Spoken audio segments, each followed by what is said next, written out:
looking at infusing literature in the language classroom. That's really what this workshop is about. And Mrs.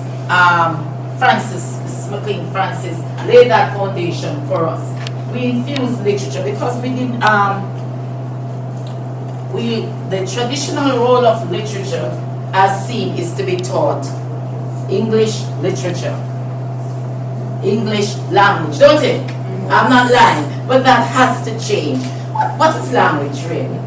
We know it in a nutshell because we are not all technicians here, practitioners.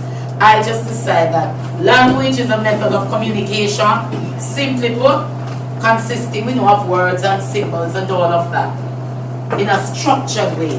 That's a very general and very simple definition of language. We're not going to get into the technical definitions because our parents who are not language specialists, we don't want to lose them.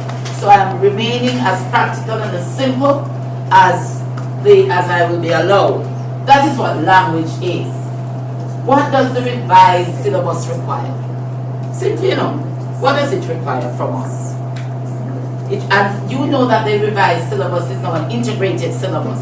It's language and lit. We all know that, right, Mrs. Francis? It is. All right. The objectives are organized, A, understanding, B, expression. That has not changed.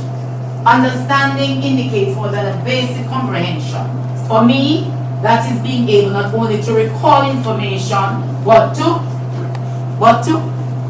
talk to me now, man. Let's get to the taxonomy now. But understanding indicates more than a basic comprehension. That is part of the objective. But as I am not to reproduce, but being able to interpret all of that. That is what the syllabus is requiring of us.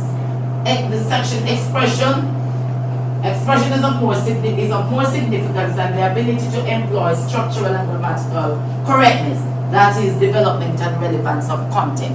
And when Mrs. Bisnott comes, she's already here with the Csec report on language A. You're going to find that it overlaps with B with the same matter of content. It is a worrying factor in both disciplines, right? The syllabus highlights 11 aims, which I wouldn't put up. I'm not supposed to, I'm not going to prison. But it broadly speaks to developing the ability to use language effectively. What do I mean by that? To articulate experiences and to give information. I'm putting it in as much of a nutshell as I can. What are the advantages now of infusing the literature into the language classroom? What does it do? And please add to this. I made sure I only gave it a skeleton of improved critical thinking skills, as was said. Everybody, I think, understands that. That's what literature really does to the language learner. Enhances vocabulary, and it improves expression, both written and oral. The syllabus also organizes, or for me, while it recognizes the skills, as I said, the traditional role of literature, what it does is to advocate a very strong approach to the kind of teaching that would make you see the interrelatedness of both disciplines. Am I correct?